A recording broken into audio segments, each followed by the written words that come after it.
Donc il y a un partenaire de plus que je n'ai pas cité. Aujourd'hui, c'est Philosophie Magazine.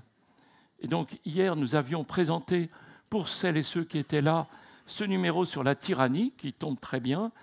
Et nous avions cité Giuliano da Empoli, pour son travail sur ses livres sur le chaos et les ingénieurs du chaos. Philosophie Magazine nous fait le plaisir, en la personne de Martin Legros, d'animer ce débat. Martin, peut-être je vous laisse y aller. Donc Martin est philosophe et journaliste. Il est rédacteur en chef de Philosophie Magazine et il s'occupe des pages livres du journal. Il est aussi un spécialiste de philosophie politique. Là, je vous dénonce, Martin, soyez prêts. Machiavel, Tocqueville, Hannah Arendt et Claude Lefort. Machiavel, Tocqueville, Hannah Arendt, ça a un petit peu de sens par rapport à l'actualité. Voilà. Et il est surtout et aussi le co-rédacteur avec Gérard Haraud d'un livre, non, disons, le réalisateur d'une conversation qui a permis un livre, Faire la guerre sans l'aimer, que vous trouverez ici.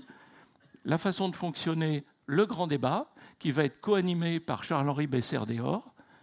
Et ce grand débat fini, Gérard Haraud nous fait l'amitié de faire une dédicace qui aura lieu ici. Je vous laisse monter sur scène. Juste pour vous mettre dans l'ambiance, Gérard Haraud, hier, je vous avais cité, et d'une manière qui m'a paru tout à fait intéressante pour dire des choses par rapport à ce qui va se passer. Les tarifs de Trump, tarifs au sens américain, ne sont pas du protectionnisme, mais de l'extorsion. Ça met dans l'ambiance de quelqu'un qui va dire les choses. Et nous vous en remercions par avance. Merci beaucoup. Bonjour à toutes et à tous. Bienvenue. Merci Gérard Haraud. Merci Charles-Henri. Merci Gérard Haraud d'être là.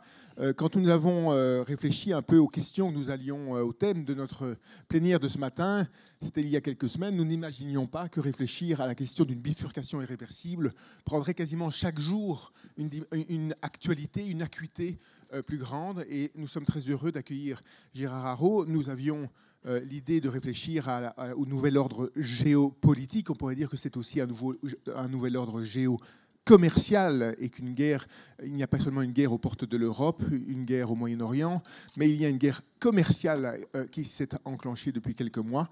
Et nous sommes très heureux, Gérard Haraud, que vous apportiez vos lumières pour essayer de comprendre ce qu'il se passe.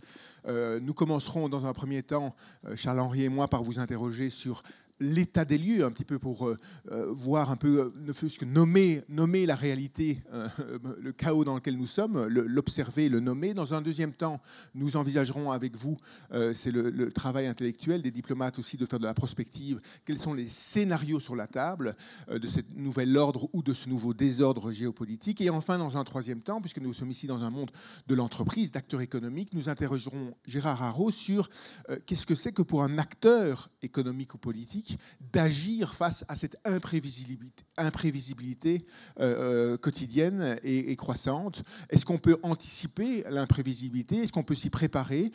Quel type de prudence il faut mettre en œuvre pour faire face à cette situation? Voilà, un petit mot, même si on ne présente plus Gérard Haraud, je suis sûr que vous le connaissez tous. Vous êtes Gérard Haraud, diplomate, ancien ambassadeur de France en Israël et aux États-Unis de 2014 à 2019. Après avoir été représentant permanent de la France auprès des Nations Unies à New York. Vous êtes diplômé de Sciences Po et de l'ENA. Vous avez été conseiller du Centre d'analyse et de prévision du ministère des Affaires étrangères sur le Moyen-Orient, négociateur d'une question cruciale sur le dossier nucléaire iranien. Vous êtes réputé dans le monde diplomatique pour être un diplomate qui dit vrai. Vous êtes réputé pour votre franc-parler, ce qui est assez rare tout de même chez les diplomates. Vous êtes tenant d'une conception qu'on dit réaliste des relations internationales. Vous avez publié Histoire diplomatique, Nous étions seuls, Faire la guerre sans l'aimer, un dialogue passionnant que j'ai eu le plaisir d'animer avec Stéphane Audouin-Rousseau. Et je dirais depuis le début de la reconfiguration un peu de l'ordre géopolitique, même vous n'avez eu de cesse de dire que d'éclairer les événements, mais aussi de mesurer, de ne pas avoir une réaction uniquement morale ou uniquement une réaction uniquement psychologique, mais d'essayer de comprendre quelles sont les forces en présence et de nous alerter sur le fait qu'il faut être prêt à négocier avec un adversaire qui est plus fort que nous, en tenant compte de la logique de la puissance et pas seulement du droit ou de la morale. Pour ce premier temps, cher Gérard Araud, je vous demanderai de prendre un petit peu du champ pour mesurer la nouveauté de notre situation. Je me souviens, il y a un an, quasiment jour pour jour, avant même la réélection de Donald Trump, vous écriviez ceci dans le livre d'entretien que nous avons fait.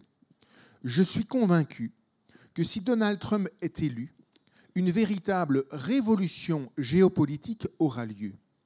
Les États-Unis, qui déjà nous quittaient sur la pointe des pieds, claqueront la porte au nez de l'Europe.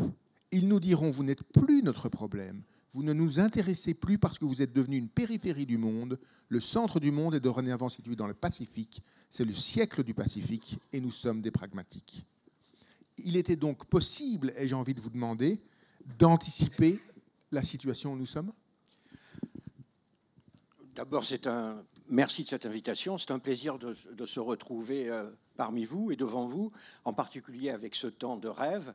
Je suis né à Marseille, donc je suis assez sensible au soleil, et donc je suis heureux ce matin. Et j'espère, ça va être difficile, hein, de vous transmettre ce bonheur, il faut bien dire. Quand Trump a été élu en 2017, la première fois, j'étais ambassadeur à Washington, ça a été évidemment, on l'oublie aujourd'hui parce qu'on s'y est habitué, ça a été un coup de tonnerre absolu. Personne n'avait prévu l'élection de Donald Trump, personne, y compris Donald Trump lui-même, hein, d'ailleurs. Et donc, ce qui était intéressant ensuite, évidemment, on était aux États-Unis, donc ça voulait dire que vous aviez des centaines de centres d'études, des universités qui essayaient de comprendre ce qui s'était passé, comment on avait pu élire quelqu'un qui n'avait aucune expérience, quelle qu'elle soit. Il dirigeait une toute petite entreprise qui n'avait même pas de conseil d'administration, dont il avait hérité d'ailleurs, et où il avait réussi à faire 6 faillites successives.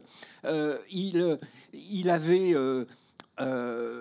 vraiment abreuvé toutes les catégories de la population d'insultes plus ou moins obscènes dans un pays qui est puritain comme les États-Unis. Et donc, c'est évident que quelque chose d'important se passait. Et surtout que l'élection de novembre 2016, ça venait quand même 3 ou 4 mois après Brexit. Brexit, c'est quand même la nation de boutiquiers, pour citer Napoléon, qui quittait le plus grand marché au monde. Le plus grand marché au monde, et cela sans la moindre analyse économique, et tout cela au nom de l'idéologie, au nom de la souveraineté. Et donc quelque chose, et c'est là que j'ai été convaincu que quelque chose de profond se passait dans nos sociétés occidentales. Et ensuite, à l'évidence, quand on voyait à travers l'Europe la progression quasiment ininterrompue des partis populistes. Donc le verre était, à l'évidence, le verre était dans le fruit. Et lorsque l'élection de Trump est devenue possible, je n'avais pas de boule de cristal, mais il faut se mettre à la place des Américains, en particulier des démocrates, c'est-à-dire qu'ils nourrissent un tel mépris pour la personne de Donald Trump. Et c'est vrai que la personne de Donald Trump, en termes humains, est répugnante. L'homme est un menteur accusé, condamné pour viol, qui ne manque aucune occasion d'exprimer son mépris pour les gens qui sont différents, les handicapés, les Mexicains et les autres. Et donc les démocrates ne pouvaient même pas imaginer. Ils pensaient que la première élection était un accident, mais la seconde, ils ne pouvaient même pas l'imaginer. C'était alors que moi, évidemment, étant étranger, je voyais bien que l'élection que Donald Trump pouvait parfaitement être réélu. Mais le Donald Trump, il se trouve que comme j'étais ambassadeur sous Trump 1, je connais très bien l'entourage de Donald Trump et j'ai continué à les pratiquer en bon diplomate. Eh bien, je sentais bien que le Trump 2 était beaucoup plus radical que le Trump 1. C'est-à-dire que vous aviez quelqu'un qui a été persuadé qu'on lui a volé l'élection en 2020 et qui, cette fois, est prêt. C'est-à-dire, comme je l'ai dit, en 2017, il arrive à la Maison-Blanche, il ne connaît personne, il ne sait rien, Et donc, il s'entoure de ce que l'on peut appeler les usual suspects de Washington, c'est-à-dire des généraux, le PDG d'Exxon comme secrétaire d'État, c'est-à-dire des conservateurs classiques qui vont essayer de le contenir, de le diriger. Je pourrais vous dire des anecdotes incroyables de ces conseillers qui appelaient l'ambassadeur de France en lui disant « Vous savez, le président Emmanuel Macron, formidable sa relation avec Donald Trump, mais ce serait mieux s'il commençait ses coups de téléphone par un compliment. » Vous voyez, on en était là. Hein. C'est vrai, c'est très space. Hein. Et plus que vous ne le pensez encore. Tandis que là, voilà, il arrive, il est déterminé, il croit qu'il sait comment gouverner le pays, et il s'est entouré de gens aussi extrémistes que lui.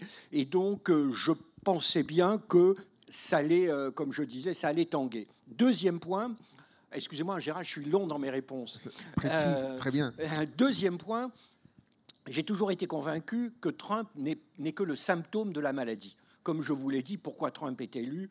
Oublions Trump, il se passe quelque chose dans les démocraties occidentales, quelque chose de profond. Et c'est ça qui m'a intéressé.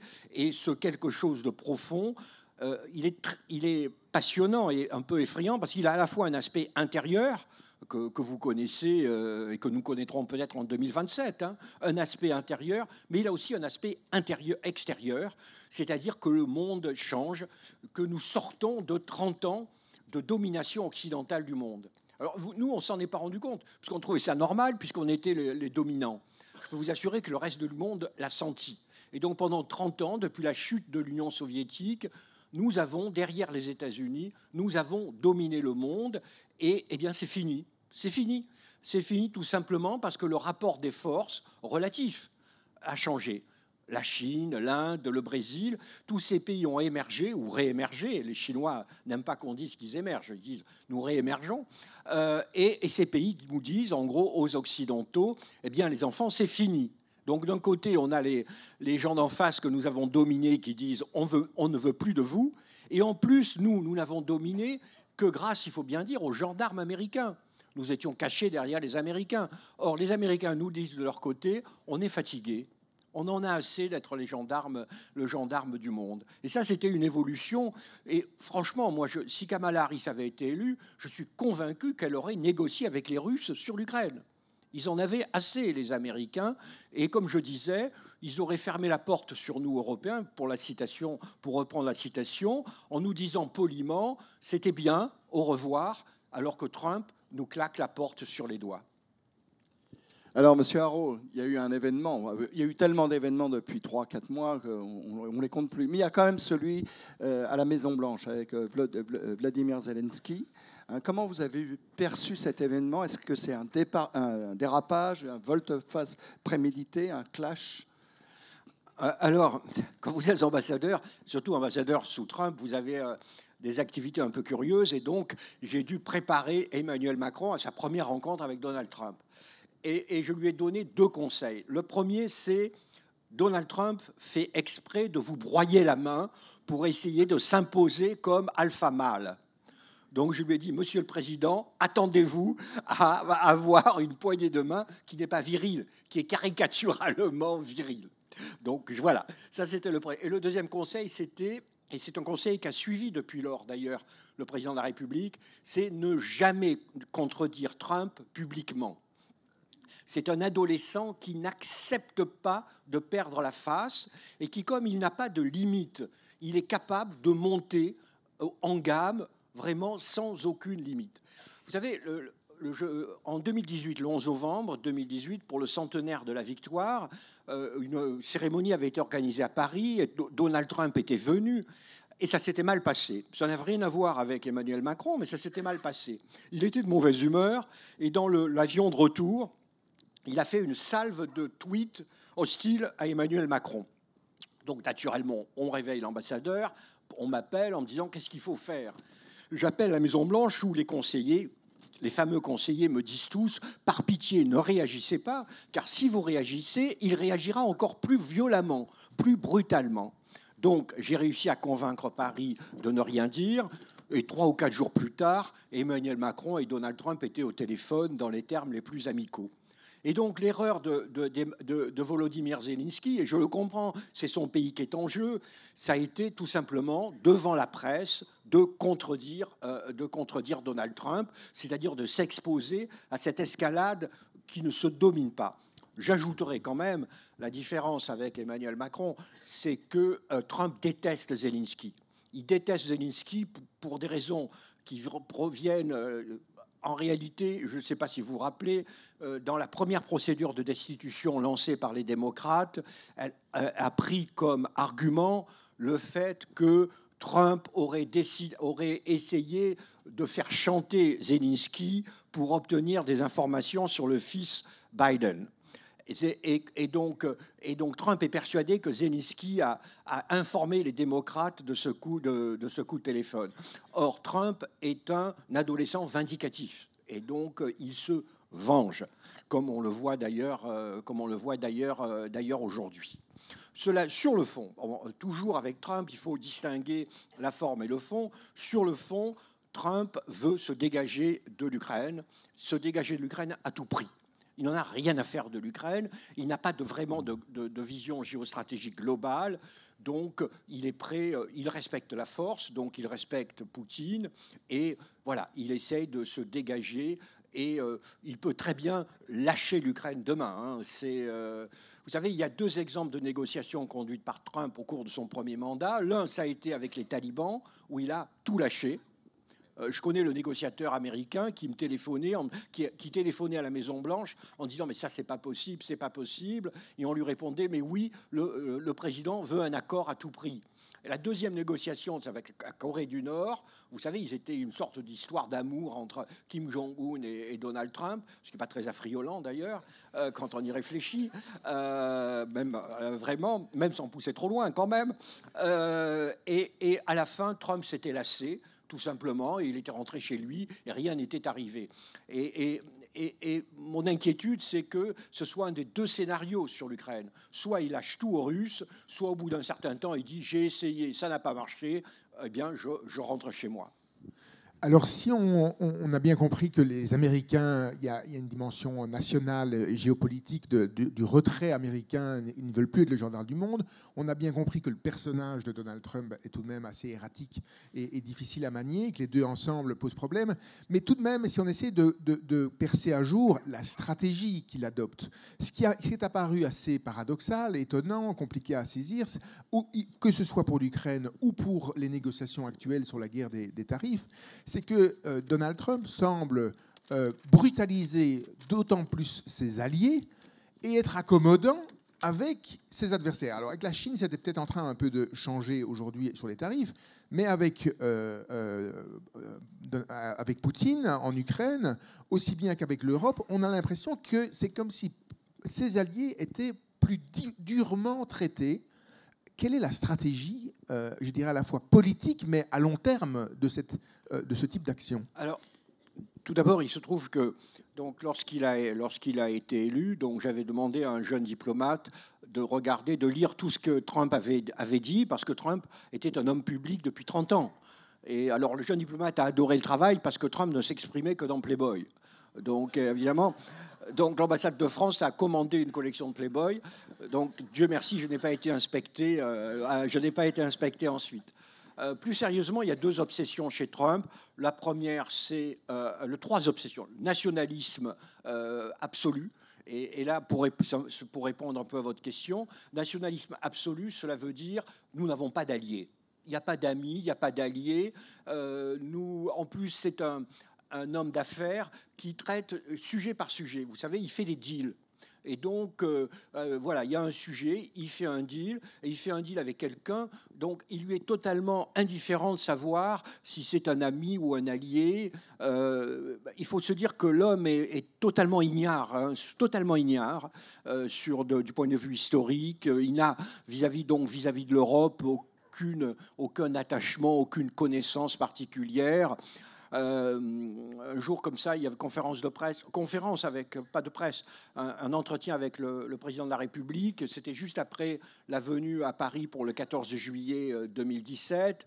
Et là, il est là en disant, il commence à dire, ouais, formidable, Emmanuel, ton défilé. Il se tourne vers ses militaires en disant, je veux le même, hein, je veux le même.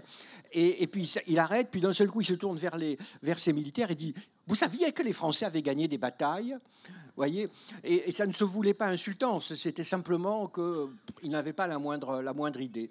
Donc voilà, nationalisme absolu. Quand il dit America first, c'est America alone. C'est ça, sa vision du monde, c'est l'Amérique seule, et avec les autres, on fait des deals plus ou moins. Et que voilà. Deuxième fondement, le protectionnisme. Il est viscéralement protectionniste, mais il en parle depuis 30 ou 40 ans. Et donc, voilà, il a commencé l'offensive protectionniste au cours de son premier mandat. Rappelez-vous, 25% de droits de douane sur 48% des importations chinoises. Il avait fait aussi les droits de douane sur les aciers, l'aluminium canadien, européen, et à la fin des droits de douane punitifs contre l'Europe à cause de l'affaire Boeing-Airbus. Donc là, il prolonge cette offensive protectionniste que d'ailleurs avait maintenu Joe Biden, on peut y revenir. Protectionnisme, ça c'est la première chose. Et le deuxième élément, c'est un élément important. Et c'est pour ça qu'en ce moment, ce qui se passe autour de l'Iran m'intéresse ou pose des questions. Il n'est pas belliciste. Il ne veut pas d'intervention militaire. Il veut dégager les États-Unis des aventures militaires dans lesquelles les États-Unis se sont plongés avec beaucoup de générosité au cours de ces 30 dernières années. Il a toujours été critique, aussi bien des interventions des libéraux comme le Kosovo, que des interventions des néoconservateurs comme l'Irak. Voilà, je crois que ce sont ces trois piliers, outre sa personnalité erratique, mais les trois piliers de ce qu'il croit. Et donc, pour revenir face aux hommes politiques, vous excusez, vous autoriserez même un diplomate à être vulgaire, il respecte les gens qui ont non. Voilà. C'est un primitif, c'est un macho à l'ancienne, donc il aime Erdogan, il aime Poutine, Xi Jinping. Une fois, il est face au président de la République, il lui dit what do you think of Angela Merkel et Theresa May? À l'évidence, c'est pas le genre de femme qui l'attire, hein, à l'évidence. Donc, et il continue en disant they are losers. Et il regarde au président et dit you know why I love you, Emmanuel? You are a winner. Vous voyez, donc on est à ce niveau de pensée chez l'homme. Alors depuis le 9 juin, je ne suis pas sûr qu'il puisse le dire, mais bon, voilà un petit peu le personnage. Gérard, sur le plan là, de son langage un peu cru, il a quand même dit, je crois, hier soir, kiss my ass, concernant une 60aine de pays quand même. Donc ça, c'est quand même intéressant. Alors, pour terminer... Pour terminer sur cette première partie sur l'état des lieux, il y a quand même la question de la défense. Le président Macron, dès 2017, avait signalé que l'Europe devait se réarmer quelque part pour assurer sa propre protection. Est-ce que vous pensez que c'est une bonne chose, ce refus maintenant de l'Amérique de nous protéger, etc. Qu'est-ce que vous en pensez? Est-ce que c'est une nouvelle ère pour l'Europe? Alors, je rends hommage aussi au président de la République, hein, et je vous prie d'ailleurs de le transmettre à l'Élysée, mais ça fait quand même 30 ans que la France se fait l'avocat de la défense européenne. Hein. J'ai passé la moitié de ma carrière largement à essayer de promouvoir la défense européenne. Le seul problème, et ça, les Français ne comprennent pas, c'est qu'aucun de nos partenaires européens ne veut de défense européenne. Pourquoi? Parce que pour eux, la défense européenne, c'est l'OTAN, ce sont les États-Unis. Il faut quand même se rendre compte que pour nos partenaires européens, la relation avec les États-Unis est une relation civilisationnelle et existentielle. C'est-à-dire que pour tous nos partenaires européens, leur horizon n'est pas européen, leur horizon va de Vancouver à Varsovie. Un Suédois se sent mieux à New York qu'à Alger. C'est une civilisation ce sont des civilisations atlantiques, ce que nous ne sommes pas, malgré nos Bretons. Et donc, c'est la première réalité. Et donc, chaque fois que les Français disaient défense européenne, cela suscitait l'horreur de nos partenaires européens qui voyaient une manière de pousser les Américains dehors. Or, de nouveau, en Europe occidentale, c'est un attachement profond, viscéral aux États-Unis. J'étais dans un séminaire à Barcelone ce week-end. Il y avait un ancien Premier ministre belge qui disait à quel point, pour la Belgique, les États-Unis, ce sont les libérateurs, c'est vraiment pour lesquels ils ont un attachement profond. Mais en Europe orientale, il faut quand même se dire que pour eux, c'est la sécurité. N'allez pas dire aux Polonais, ne vous inquiétez pas, vous avez une garantie franco-britannique. Ils l'avaient en 1939. Et ils savent ce que ça vaut. Voilà, il faut quand même se rendre compte que pour les pays baltes, pour les Polonais, la sécurité, ce sont les États-Unis. Donc vous avez cette réalité. Alors aujourd'hui, du fait des déclarations de Trump, vous avez tous nos partenaires européens sont traumatisés d'un traumatisme majeur. Leur monde de civilisation, leur monde de sécurité s'effondre sur eux. Et alors, qu'est-ce que vous faites quand ça vous arrive ? Quand ça vous arrive, vous découvrez des choses affreuses dans votre couple, vous êtes évidemment dans le déni.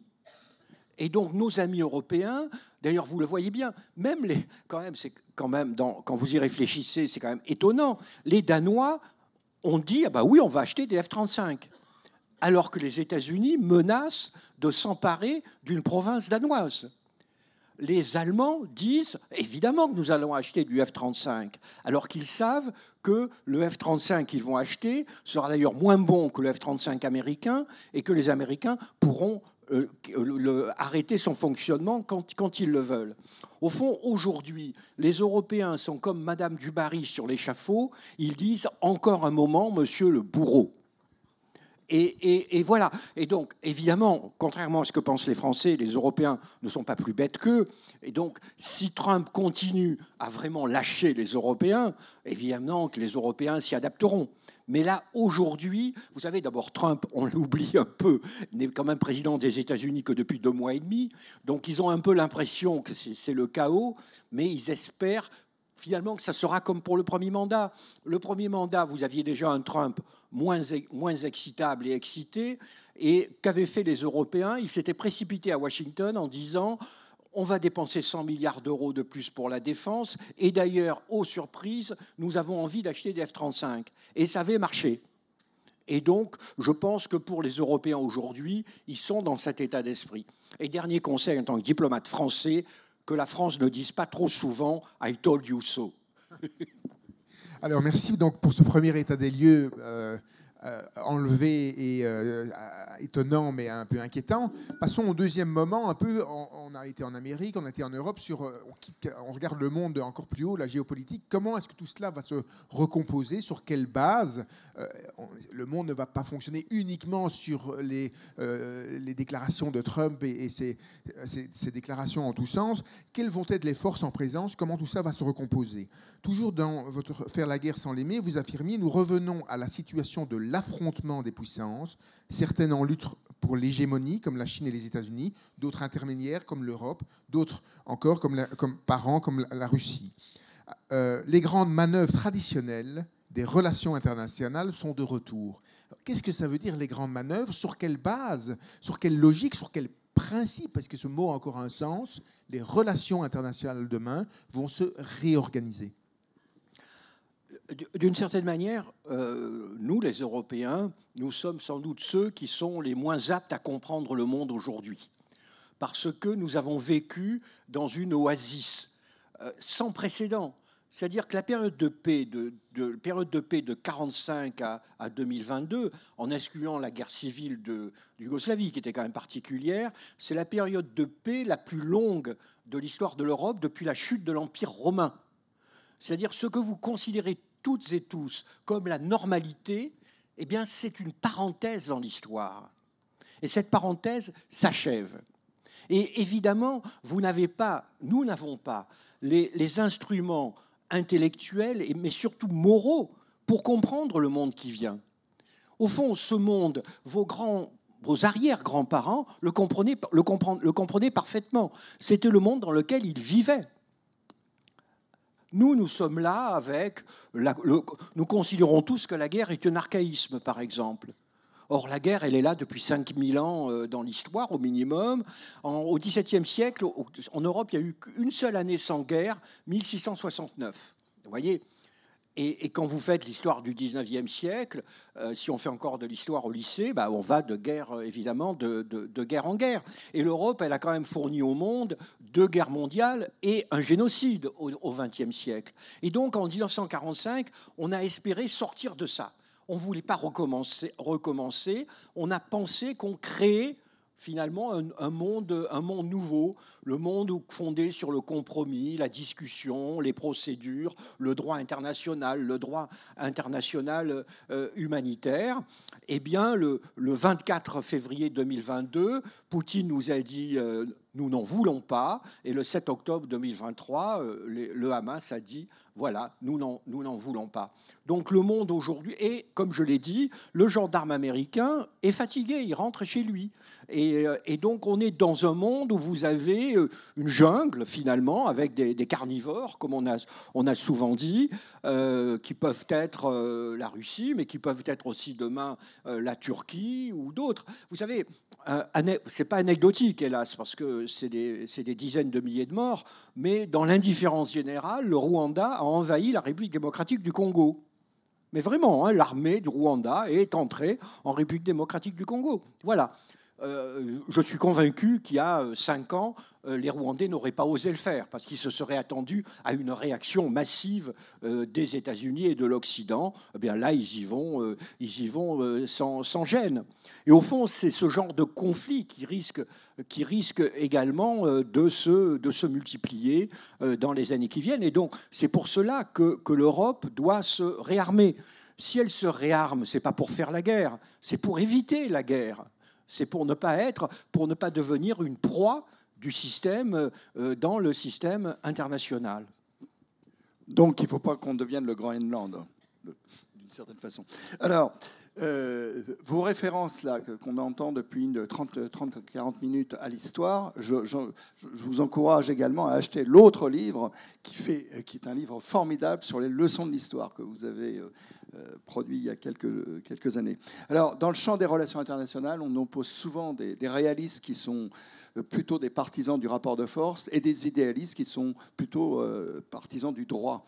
Est-ce que là, notre ami Donald n'est pas en train de faire éclater un peu ce clivage, de mélanger un peu les genres et d'avoir, vous voyez ce que je veux dire, une action? Comment est-ce que vous analysez cette évolution des relations internationales entre les réalistes et les idéalistes? Moi, j'ai toujours trouvé que c'était un débat un peu artificiel. Lorsqu'on fait les relations internationales, on les fait sur la base des réalités. Hein. Si on fait une relation internationale qui n'est pas fondée sur une réalité, ça risque de mal tourner. Trump est à l'évidence donc un réaliste, il ne croit qu'en la puissance. Le problème de Donald Trump, en parlant, on parlera peut-être sans doute des droits de douane et d'autres autres sujets, c'est que Donald Trump, au fond, il a quand même des qualités, parce qu'il n'appartient pas finalement au cercle un peu du conformisme ambiant auquel j'appartiens. Voilà, les experts, les journalistes, les diplomates, et il a une totale liberté de parole. Et je ne sais pas si vous vous rappelez le conte d'Andersen où l'empereur, les habits neufs de l'empereur, à un moment, l'empereur, on lui a dit qu'il avait des habits, mais seuls les gens intelligents peuvent le voir. Donc tout le monde trouve ses habits merveilleux. Il sort et un enfant, il y a un gosse qui se met à hurler, mais l'empereur est nu. Parce qu'évidemment, il était nu. Il y avait pas de... Et au fond, Trump, c'est un peu l'enfant qui crie « l'empereur est nu ». Il dit des choses d'un seul coup et on se dit, tiens, oui, finalement, il a peut-être raison. Mais ensuite, il le dit de manière tellement brutale, tellement primitive, tellement agressive qu'on ne retient que la manière dont il a dit, on ne retient que lorsqu'il dit ça. Mais par exemple, sur les droits de douane, soyons clairs, il y a dans nos sociétés une révolte d'une grande partie de nos citoyens contre le libre-échange. S'il a été élu 2 fois, ce n'est pas un hasard. Et on voit bien à travers nos sociétés de plus en plus une revendication protectionniste. Des citoyens qui nous disent qu'ils veulent de la protection, qu'ils veulent protection soit d'ailleurs matérielle, soit identitaire. Vous savez, au fond, nous tous, nous avons été élevés dans cette idée au cours des 40 dernières années que les frontières, c'est archaïque, que le commerce, c'est formidable. Et au fond, votre rêve, c'était d'appartenir à cette classe de jeunes gens anglophones au costume slim, vivant entre Singapour, Shanghai, regardant les mêmes séries télévisées américaines et buvant les mêmes cocktails. Eh bien, ce monde-là, 40 de nos citoyens le vomissent et ne le veulent pas. Et Trump l'a compris. Si Trump a été élu, c'est qu'il a su surfer sur cette protestation. Trump est un génie. Il a senti ce que personne ne sentait en 2015. Il l'a senti et il a surfé. Il a senti cette douleur. Il a appuyé le doigt sur le nerf et il continue de le faire. Lorsque, par exemple, il dit on va transformer Gaza en Riviera, c'est grotesque. Mais au fond, il dit quelque chose. Il dit vous avez 2 millions d'êtres humains qui vivent dans des conditions abominables, dans un territoire où tout a été rasé, où il y a des centaines de tonnes d'explosifs qui n'ont pas explosé, où il n'y a plus rien. Et il dit, tout simplement, parce qu'il est là, comme l'enfant, il dit mais ces gens-là ne peuvent pas vivre dans ces conditions. Et ensuite, évidemment, il fait sa proposition, qui est une proposition absurde. Donc, vous voyez, moi, j'aime bien chez Donald Trump, de temps en temps, la manière qu'il a de rompre les conformismes. Dernière petite question sur cette recomposition. Les États-Unis, on voit bien, l'Europe, on voit bien, et les autres pôles de puissance. On le voit par exemple, on se demande, on a vu la Chine en Ukraine à la fois prendre plus ou moins fait et cause pour la Russie sans le dire chaque fois. On voit ici que sur les tarifs, elle riposte, mais sans être jamais dans une sorte d'affrontement, un peu comme la pensée chinoise classique qui assume le rapport de force, mais qui ne va jamais frontalement à l'affrontement, qui semble épouser le réel tout en agissant. Comment est-ce que les autres agissent, se comportent? Quelle est leur stratégie? Puisque l'Occident ne gouverne plus le monde, il faudrait peut-être s'y intéresser. Alors d'abord,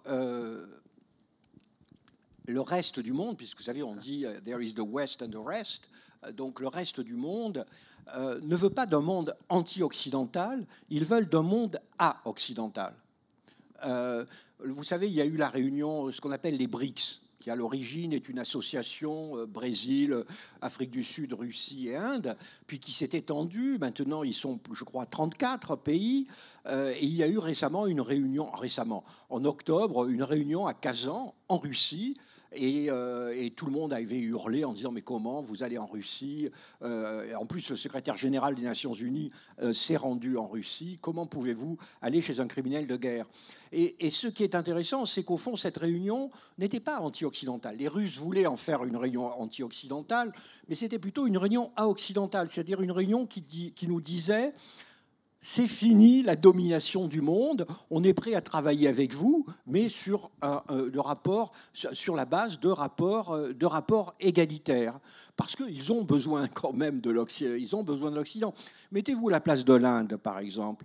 L'Inde, son ennemi, ce qui est, c'est la Chine. Vous savez que la frontière entre l'Inde et la Chine n'est pas officiellement délimitée et que donc il y a des incidents en permanence à 8000 mètres d'altitude à travers les Himalayas. À l'évidence, l'Inde, qui a besoin d'industrialisation, qui a besoin de finances, elle a aussi besoin éventuellement d'un soutien occidental face à la Chine.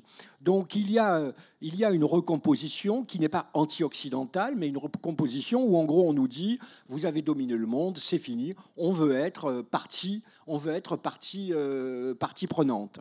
Alors deuxième élément qui est une évidence, d'ailleurs dans le texte que vous citiez, j'y faisais référence, c'est que pour beaucoup, l'Europe est en train de devenir une périphérie du monde. C'est-à-dire l'Europe, à cause de sa maintenant moins d'ailleurs, parce que les Chinois sont dans la même situation que nous à cause de notre démographie, mais aussi parce que l'avenir du monde, c'est la révolution technologique. Une révolution technologique qui va beaucoup plus vite qu'on s'y attendait, et que cette révolution technologique, elle se fait aux États-Unis et en Asie, mais elle ne se fait pas en Europe.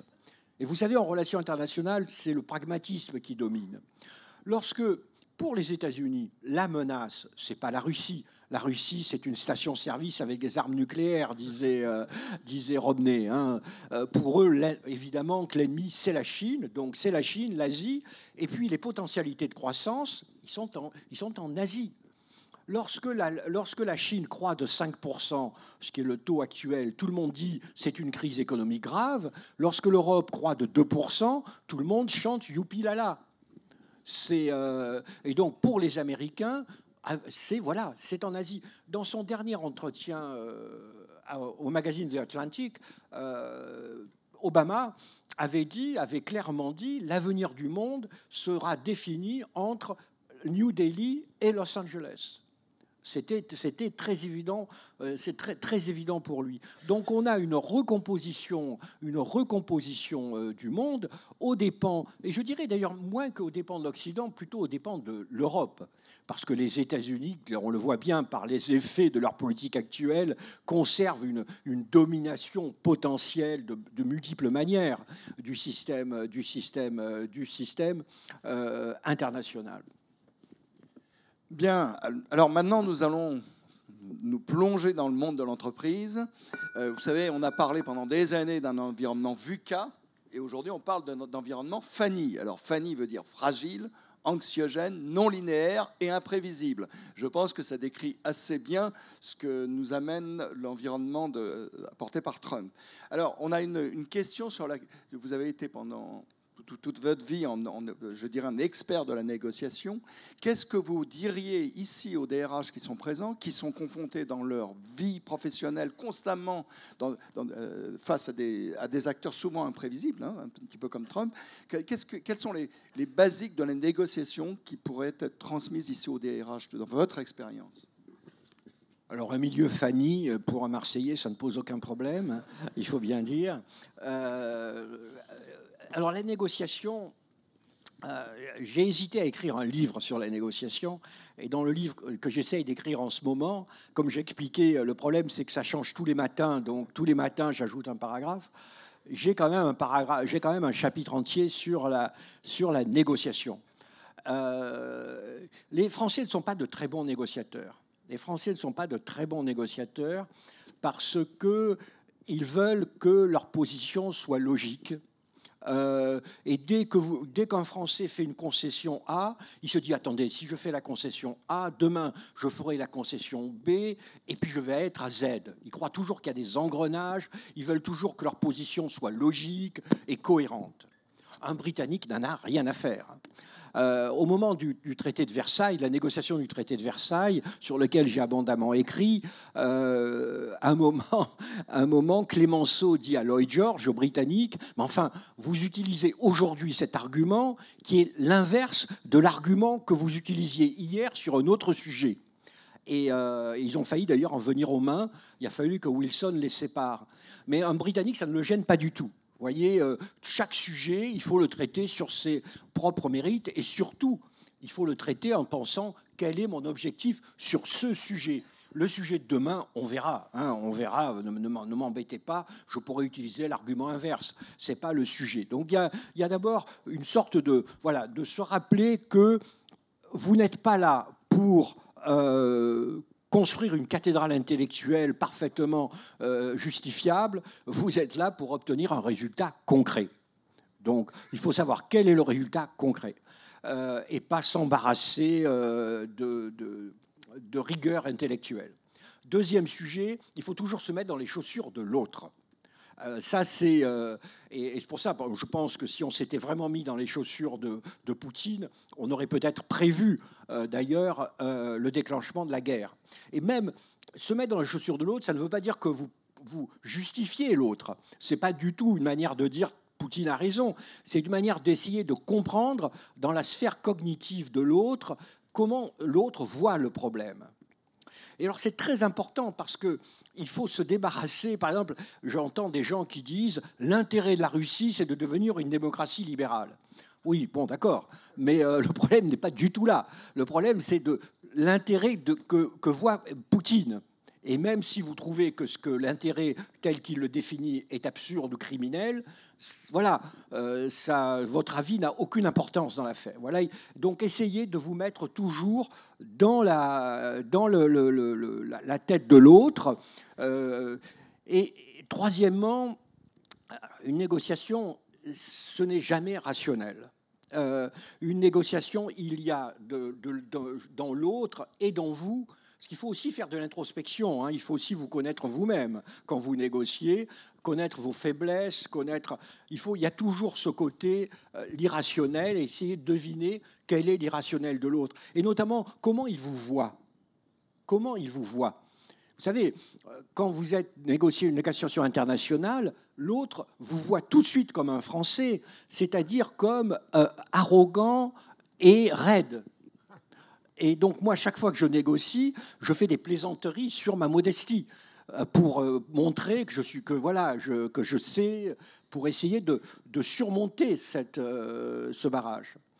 Quatrième ou cinquième fois, l'autre aussi est enfermé dans ses certitudes. Et donc, le même message, vous devez le répéter 25 fois. Vous avez peut-être une chance qu'au 26e fois, ils comprennent que le message, qu'en réalité, vous n'êtes pas ce qu'ils pensent que vous êtes. Voilà, enfin, c'est quelques petites recettes. Voilà.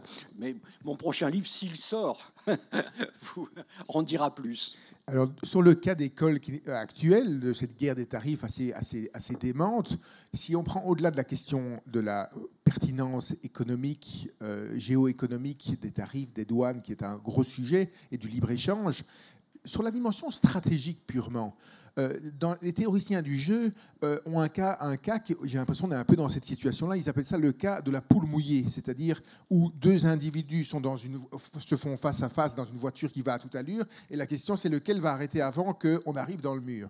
Eh bien, on se dit, face à Trump, est-ce qu'il faut surenchérir comme lui pour lui dire qu'on est prêt à aller jusqu'au mur, ou est-ce qu'il faut temporiser et peut-être se rendre aussi indéchiffrable que lui? C'est vaste question. Au fond, le problème face aux droits de douane imposés par Donald Trump, c'est que la logique, nos tripes nous disent œil pour œil, dent pour dent. Voilà. On a une tendance à confondre relations internationales et cours de récréation. Voilà. Les relations internationales, c'est pas ça. Donc la première étape dans une crise, ce n'est pas de dire il a tort, c'est épouvantable, c'est de dire quels sont mes intérêts. Petit 1. Et donc ça, mes intérêts, j'aurais tendance à demander aux exportateurs français, quels sont vos intérêts? Quel est le conseil que vous nous donnez? Essayez d'être stratégique, voyez, pas de se laisser emporter par ouais, je vais. Et quand je dis quels sont vos intérêts, comme je disais, en négociation, il faut se connaître soi-même. Je suis français, donc je suis vaniteux, donc je veux monter sur la scène.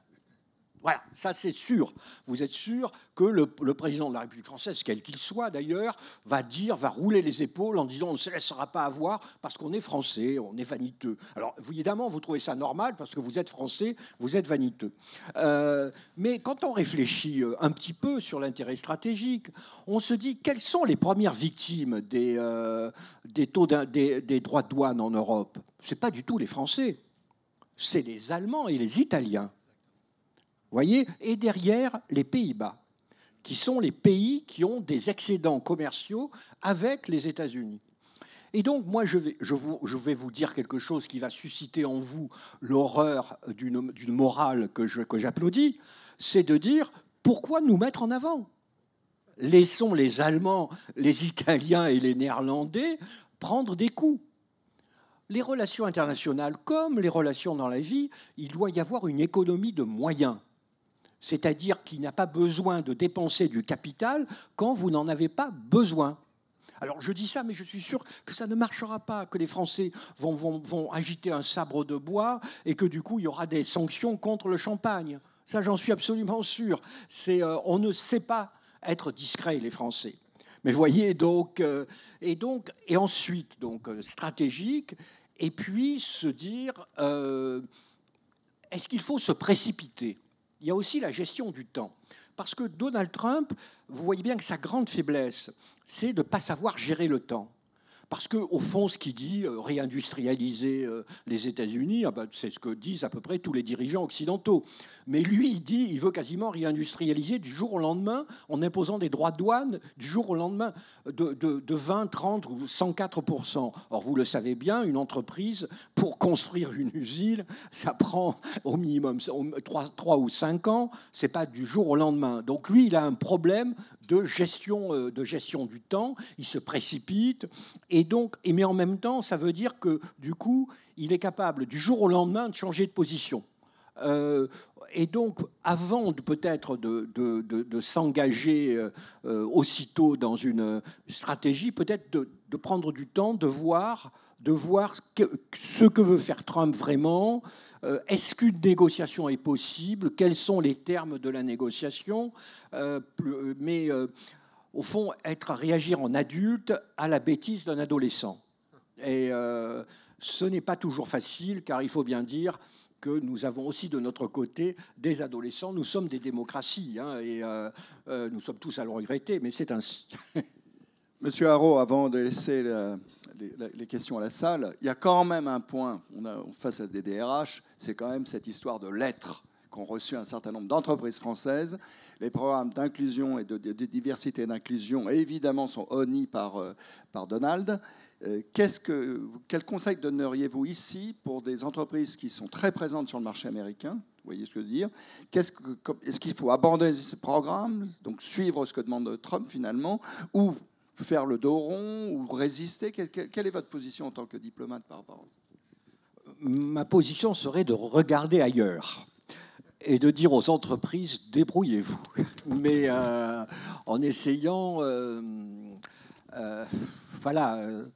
au fond, d'abord, il faut voir quelle va être les réactions des entreprises vues d'ici, c'est-à-dire en Europe. Est-ce qu'il va y avoir une position? Est-ce que les gouvernements ou éventuellement l'Union européenne vont donner des instructions ou vont donner leur avis? Est-ce que les entreprises, dans les associations européennes, vont elles-mêmes donner des instructions aux entreprises, ou est-ce que ça va être un peu chacun pour soi? Là, je ne sais pas. Est-ce que les gouvernements, l'Union européenne, vos organisations corporatives, est-ce que tout ça décideront de réussir? Je n'en sais rien. Ensuite, les entreprises, il faut survivre, et ça dépend également, finalement, de vos relations avec l'État fédéral.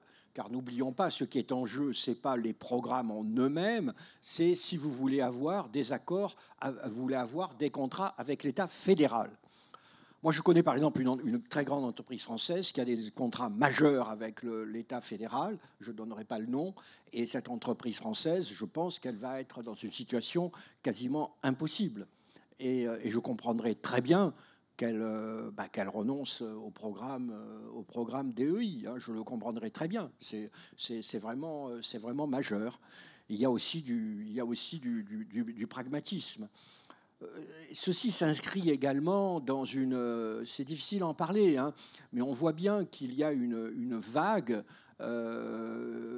Quand Trump et sa bande, une fois de plus, traitent ces questions avec cette sorte de brutalité primitive, évidemment que notre réaction est d'exprimer une sorte d'indignation morale. Mais on sent bien qu'une partie de nos citoyens, de nos concitoyens, y compris en France, considèrent que sur ces questions et sur les questions environnementales, on est allé trop loin. Alors, que ce soit... Je ne dis pas qu'ils ont raison de penser qu'on est allé trop loin, mais ils le pensent. Voilà, ils le pensent. Ce sont les 40% que vous évoquiez tout à l'heure. Oui, alors, je vais donner des exemples américains, mais que vous pourrez sans doute reporter sur la France. Si vous prenez les jeunes hommes latinos sans éducation, sans éducation supérieure, ils ont voté à 20 points de plus pour Trump en 2024 qu'en 2020. 20 points de plus. Et J.D. Vance, le vice-président, qui lui, contrairement à Trump, est un idéologue remarquable d'ailleurs, il a fait un discours, et au milieu du discours, il dit « Mais vous, les mecs, en utilisant l'expression de guys, mais vous, les mecs, vous avez raison de boire de la bière, vous avez raison de faire des blagues. » Et c'est un exemple de cette crise d'une partie de la population. Là, c'est la crise masculiniste. Hein, c'est Trump exprime le macho même, le macho à l'ancienne. Donc il y a toute une révolte des classes moyennes inférieures qui se sentent agressées dans leur mode de vie. Vous voyez, quand on leur dit pas de barbecue parce que c'est mauvais pour l'environnement, quand on leur dit arrêtez de faire des blagues sur les femmes parce que c'est etc. etc. Eh bien, et de nouveau, je ne prends pas parti pour savoir si c'est bien ou pas de faire du barbecue, mais ça a des conséquences. Et ces conséquences-là, Donald Trump les a comprises.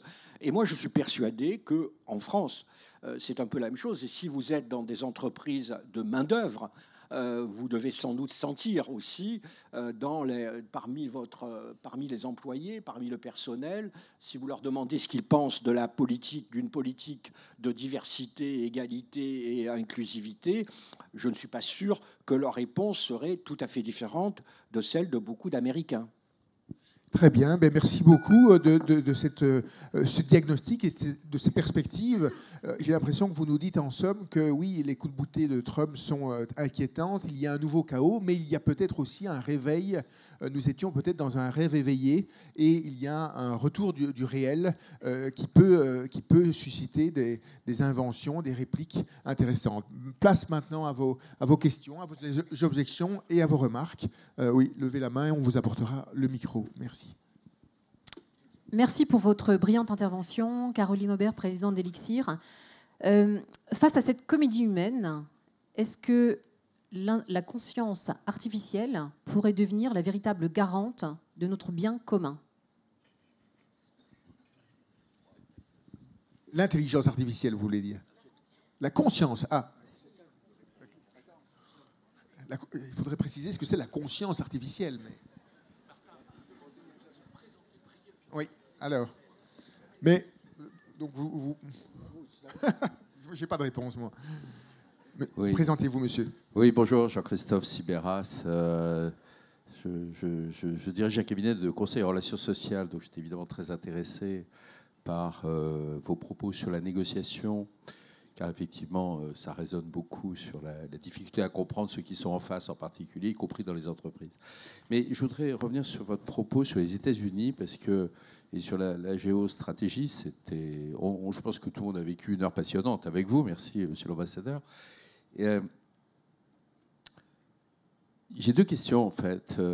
D'abord, le protectionnisme américain, il n'est pas complètement nouveau. C'est-à-dire, quand on regarde l'histoire, c'est parce qu'il y a eu des moments où isolationnisme, je ne sais plus comment on l'appelait, mais il y a eu des allers-retours. Donc, en fait, quelque part, moi j'ai travaillé aux États-Unis, j'ai étudié, donc je connais assez bien la mentalité. C'est vrai que la tentation protectionniste, isolationniste, elle est très profonde. Au fond, et Trump l'a fait ressurgir à sa manière, mais quelque part, c'est pas complètement nouveau. Beaucoup d'Américains, quand on est là-bas, ne connaissent pas du tout le reste du monde. Enfin, je veux dire, ils sont pas très intéressés, d'ailleurs, en fait, par ce qui se passe en dehors du monde. Je me souviens, moi, je travaillais un peu pour un exemple.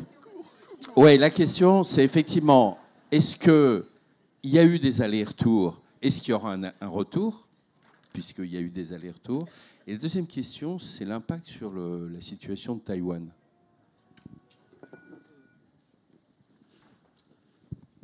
Alors, je dois vous dire, madame, je ne sais pas vraiment répondre à votre question, qui doit être un peu en dehors de mes compétences. Là, vraiment, je suis vraiment désolé. Sur les États-Unis, moi, j'irai plus loin que vous, parce que je n'ai pas fait d'exposé introductif. Moi, je suis persuadé que les États-Unis reviennent en réalité à ce qui a été les fondamentaux de la politique américaine depuis George Washington jusqu'en 1941. c'est-à-dire des États-Unis qui ne voulaient pas se mêler des affaires du monde, des États-Unis protectionnistes. Tout le monde parle des droits de douane qui ont été imposés en 1931, qui montaient à 59%, mais il y avait des droits de douane auparavant qui étaient toujours aux environs de 20 ou de 30%. Donc c'est un pays qui n'avait pas besoin du reste du monde parce que son marché intérieur qui explosait lui suffisait. Les exportations américaines dans l'entre-deux-guerres, c'est quelques pourcents du PIB, beaucoup moins que pour les Britanniques et encore que les Allemands. Et donc ils sont entrés dans le monde en 1941. Alors ils sont gentils, les Américains, vous le savez, ils disent « nous sommes venus vous libérer ». Mais pas du tout. En 1941, ils sont intervenus parce que c'est les Japonais qui les ont attaqués et parce que c'est l'Allemagne qui leur a déclaré la guerre 5 jours après Pearl Harbor. D'ailleurs, on se demande pourquoi, mais voilà.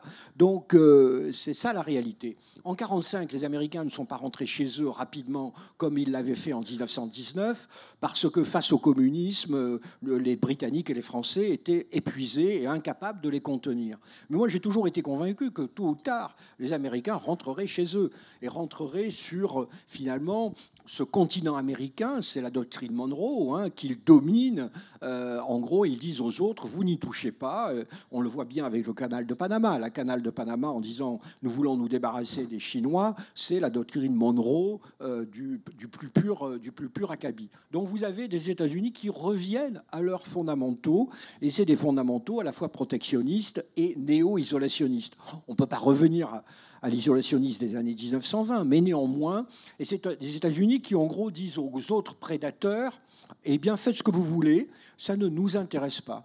Et si vous êtes le petit gars du Wisconsin, franchement, l'Estonie ou l'Ukraine, ce n'est pas votre sujet. Et vous pouvez vous dire, pourquoi est-ce que je paye des impôts pour défendre l'Allemagne ? Qui, après tout, a les moyens de se défendre. Donc, vous voyez, je suis tout à fait d'accord pour penser que... mais moi, je dirais, c'est un retour vers le long terme. Je ne suis pas sûr que le retour de l'autre sens vienne très rapidement. Parce que, comme je l'avais noté, dans mes propos précédents, Joe Biden n'est absolument pas revenu sur le protectionnisme qui avait été lancé par Trump. Et même, il l'avait aggravé. Il l'avait aggravé avec l'Inflation Reduction Act, qui n'avait rien d'inflation et qui était purement à la fois industrialiste, colbertiste pour insulter les Américains, colbertiste et protectionniste. Donc je crois que c'est une tendance de long terme. Les États-Unis reviennent à leurs fondamentaux. Et Taïwan. Alors d'abord, je ne pense pas que la Chine se prononce sur Taïwan à cause de l'Ukraine. Tout le monde dit l'Ukraine, si on lâche l'Ukraine. Non, Taïwan en soi est un sujet capital pour les Chinois. Les Chinois feront la guerre si Taïwan marche vers l'indépendance. Mais quoi qu'il arrive, c'est une ligne rouge absolue. Vous êtes sûr, si Taïwan demain proclame son indépendance, c'est la guerre. Si demain les États-Unis reconnaissent l'indépendance de Taïwan, c'est la guerre. Ça, c'est absolument sûr. Alors, est-ce que les Chinois vont attaquer Taïwan ? Vous savez, je vais vous mettre à l'aise. Dans une émission de télévision, C'est à vous, on m'avait demandé est-ce que Poutine envahira l'Ukraine, et j'avais répondu naturellement non. Donc, que pour vous mettre à l'aise sur ce que je vais dire sur Taïwan, là aussi, Biden était très clair. Biden disait nous défendrons Taïwan, ce qui était une manière d'assurer l'indépendance de Taïwan, et on voyait mal les États-Unis choisir délibérément, la Chine choisir délibérément la guerre avec les États-Unis. Là, on a posé la question à Trump à 2 reprises. On lui a dit allez, défendrez-vous Taïwan ? Il a répondu à 2 reprises vous savez, Taïwan est un concurrent de l'industrie américaine. Si j'étais un général chinois à Pékin, puisqu'il faut faire de l'empathie, je commencerais à m'inquiéter à Taïwan. Donc, je dirais, pour le moment, aujourd'hui, Taïwan n'est pas menacé, mais si l'environnement international s'aggravait, si la guerre commerciale se poursuivait, si la situation économique de la Chine s'aggravait, alors, hélas, il pourrait y avoir des tentations nationalistes, vous savez, quand on a des problèmes intérieurs, de choisir des aventures extérieures. Mais une attaque de Taïwan, c'est l'effondrement de l'économie mondiale. Donc, voilà. Je dirais que la rationalité, mais comme je le disais auparavant, l'être humain n'est pas rationnel, la rationalité voudrait que la Chine n'envahisse pas Taïwan. Oui. Bonjour, Yasser Moumné, Schneider Electric. J'aimerais revenir sur la question de l'armement de manière préventive. Via une citation de Pierre Desproges à l'esprit, « L'ennemi est con, il croit que c'est nous l'ennemi », je cite. Ma question est, de qui l'Europe est-elle l'ennemi aujourd'hui? Et n'y a-t-il pas une question de combat d'idées, de valeurs, les valeurs humanistes, universalistes des Lumières? Alors, vous savez, je ne suis pas sûr que les valeurs universalistes des Lumières aient de l'influence sur Vladimirovitch Poutine ou sur Xi Jinping. Hein. C'est un petit peu le problème. Je dirais que, mais votre question est intéressante parce qu'au fond, elle montre le double caractère de ce que devrait être une politique européenne. Nous ne pouvons plus, par exemple demain, si les questions qui vont être posées aux Européens dans les 3 mois qui viennent. Alors, la première a déjà été posée, c'est la guerre commerciale. Les 2 autres questions, il y en a 3, les 2 autres questions, c'est l'Ukraine. Qu'est-ce qu'on fait si Trump lâche l'Ukraine? Nous sommes incapables, les armées européennes sont incapables de conduire des opérations de haute intensité aujourd'hui sans les Américains. Et ça, et deuxième question, si demain Poutine menace l'Estonie, qu'est-ce qu'on fait? Vous voyez? Et donc ça, c'est l'Europe ne devrait pas se poser ce genre de questions. Elle devrait être en mesure, pour éviter la guerre, de nouveau, de dire, voilà, ça c'est la première. Mais deuxièmement, dans ce monde de grands fauves, vous avez les grands fauves qui errent dans la jungle, mais il n'y a pas que. Hein. C'est vrai qu'il y a le retour des empires, le retour des grandes puissances. Vous avez la Chine, vous avez la Russie, vous avez les États-Unis. Mais il y a aussi des dizaines de pays qui, eux, sont comme nous et qui sont aussi attachés à un autre type de relations internationales, qui n'ont pas vraiment envie d'envahir leurs voisins et qui sont inquiets. Vous avez, par exemple, en Asie, vous avez l'Indonésie, 250 millions d'habitants, vous avez la Colombie, le Mexique. Et donc, je dirais que vis-à-vis de ces pays, l'Europe pourrait justement porter ce message sur le thème ne nous laissons pas devenir envahir par cette jungle de bêtes féroces et essayons de maintenir un système international fondé sur le droit. Mais ça veut dire aussi que l'on doit refonder le système multilatéral. Parce que le système multilatéral aujourd'hui, auquel que nous aimons beaucoup, il est entièrement dominé par l'Occident. Hein, vous regardez les Nations Unies, secrétaire général portugais, celui qui s'occupe des opérations de maintien de la paix français, les opérations humanitaires britanniques, les affaires politiques américains. Vous voyez, direction du FMI européen, direction de la Banque mondiale américaine. Donc ça veut dire aussi qu'il faut amener à bord les Mexicains, les Indiens, pour en faire un petit peu des stakeholders du système. Je vous donne la parole tout de suite. Une question, s'il vous plaît. Juste vous soumettre une petite hypothèse très rapidement, mais parce qu'elle m'habite depuis quelque temps que je vous écoute. Vous avez parlé d'un chaos intérieur et d'un chaos géopolitique. Est-ce qu'on ne peut pas envisager, c'est quand même une situation où ces 2 chaos s'imbriqueraient les uns dans les autres, un peu comme en 1914, et aboutiraient à une catastrophe mondiale?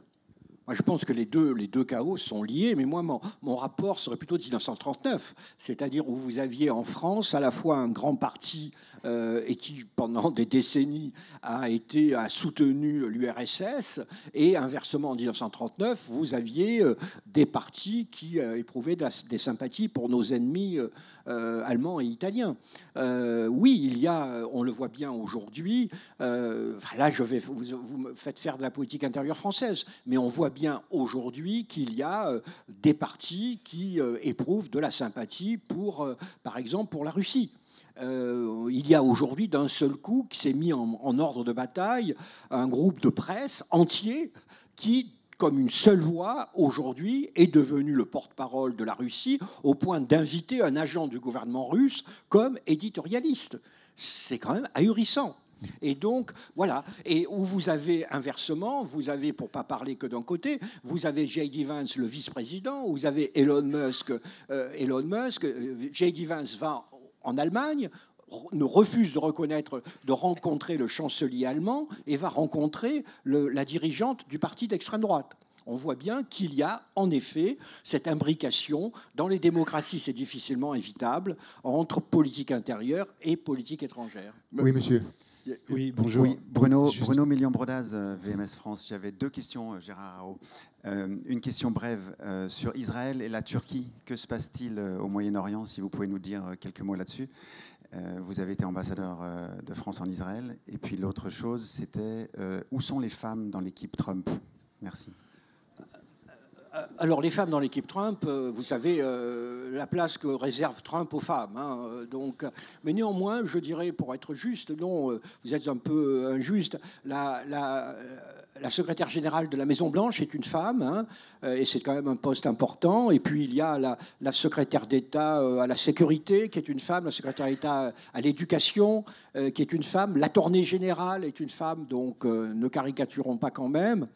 Alors, au Moyen-Orient, et pour résumer, parce que là, on n'a plus que 3 ou 4 minutes, au Moyen-Orient, Israël est la puissance hégémonique. Israël est la puissance hégémonique en termes militaires. Plus personne ne peut s'opposer à Israël. Même l'Iran, les Israéliens, au cours des derniers échanges entre missiles et opérations de représailles, ont détruit la défense antiaérienne iranienne. Les Iraniens sont dans les cordes, terrorisés. Et voilà. Parmi les pays arabes, les 3 principales puissances arabes sont neutralisées. L'Irak est neutralisé par nos amis américains, la Syrie parce qu'elle émerge à peine d'une guerre civile, et l'Égypte parce qu'elle dérive dans sa crise économique, sociale et politique depuis maintenant des décennies. Les monarchies du Golfe, elles, sont des alliés d'Israël, parce qu'en relation internationale, l'ennemi de mon ennemi est mon ami, et les monarchies du Golfe considèrent qu'il n'y a un seul ennemi, c'est l'Iran, et que donc, d'une certaine manière, Israël est devenu la garantie de leur sécurité. Ce n'est pas la brutalité israélienne à Gaza qui va émouvoir les Séoudiens. Et j'ajoute, n'oublions pas, ce qu'on oublie souvent, c'est que le Hamas est un ennemi mortel des régimes monarchiques du Golfe. Donc, de ce point de vue-là, je dirais qu'Israël est le maître du jeu. Et le maître du jeu, mais il y a un autre pays qui, justement, a des ambitions, c'est la Turquie. La Turquie est de retour. Ça, c'est aussi un des très grands éléments de notre histoire. La Turquie, qui a été un très grand empire, qui a sombré un peu comme la Chine à un moment, la Turquie, elle est de retour comme une très grande puissance. Elle est de retour comme une grande puissance, et donc elle a des ambitions de grande puissance.